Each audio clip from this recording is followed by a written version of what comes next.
welcome to My English Voice. So today's lesson was about stereotypes in pop culture. If you haven't watched the video yet, go and watch it now, it's really funny, and you should download the lesson from the website, myenglishvoice.com. When you finish the worksheet, come back here and watch this answer key video. So what about the discussion question? The question was about whether you've seen any stereotypes about your culture in other movies and films. So I'm from the UK, and I would say that the stereotypes about British people are that we're mean and evil. We always seem to be the bad guys in the films. We always seem to have just one accent as well. It's like in the US they think there is one British accent, but actually there are so many accents in the UK. Even cities that are maybe like 30 minutes from each other, like Liverpool and Manchester, are really close together, but the accents are totally different. We have so many different accents, but this is not really represented, I think, in films, that especially American films. I also think that people think we're mean in the UK because if you watch shows like the talent show to do with singing, there's a man called Simon Cowell, and he's kind of famous for being really mean and saying mean things about the people who come and sing on the show. And there's also a chef called Gordon Ramsay, and he goes to people's restaurants and tries to give advice. But he's also mean, so it seems like these famous people give this idea that British people are all pretty cruel, but I don't think that's the case. What about your culture? Are there any stereotypes in popular culture about your culture? Put them in the comments box below.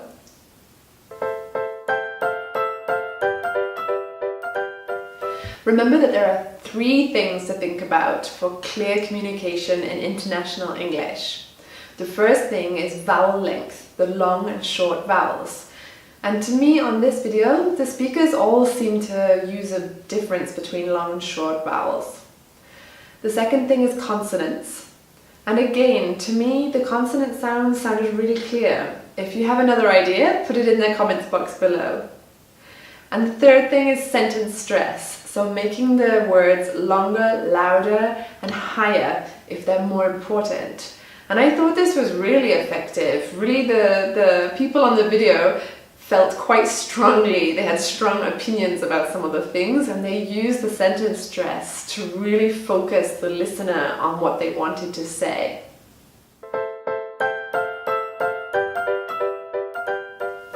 So what about other Indian speakers of English? There are many Indian accents, so it's hard to generalize, but one thing that you might notice is that V and W can often sound the same. So vet might sound like wet. Another thing to think about for your active ears to help you understand is that P, T and K are usually aspirated, but for Indian speakers of English, these are not so aspirated. So the P, if it's aspirated, it has air coming out, but for Indian speakers of English, the air maybe doesn't come out so much, which makes it sound more like B. For B, the air is not coming out in the same way as P. Try it and see. Can you feel it? If you put a piece of paper, P, and say P, can you feel the paper moving with the air? This means it's aspirated. So if it sounds like B, maybe try changing the sound in your mind, and this could help you to understand a word that is unclear for you. Remember that there might be other features of the speaker's pronunciation that is different to your pronunciation. But different doesn't necessarily mean better or worse, and it doesn't necessarily mean that the person is less clear to understand. There are lots of different pronunciations of the TH sounds around the world, like the and the. For Indian speakers of English, this might sound like t or d, but research suggests that this shouldn't cause a problem for communication. Another thing that might be different to your pronunciation is r sound, and usually for Indian speakers of English, this r, the r, is pronounced everywhere and wherever it's written. In some accents, it's not pronounced. For example, like in bird, I don't pronounce the R, but this is probably less clear. An Indian with an Indian accent, maybe this R would be pronounced, and that's likely to make their speaking more clear. But it might be different to your speaking, it might not. There are lots of different pronunciations all around the world.